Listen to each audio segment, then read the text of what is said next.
ఎండు చేపల్లో చాలా రకాలుంటాయండి.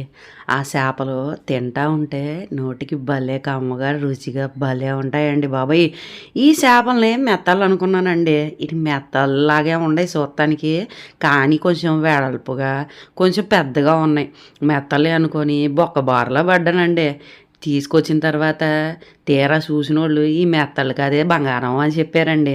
సరేనని చెప్పి ఈటికి బాగా పులుసునుంటే గోరుతో గీకేసి తల తోక శుభ్రంగా తీసేసి వేడి నీళ్ళల్లో ఉడకబెట్టేసి కాసేపు బాగా కడిగేసేసి దాన్ని నూనెలో ఎర్రగా ఏపుకున్నానండి. కరకరలాడుతున్నాయండి. తింటంటే భలే ఉందండి.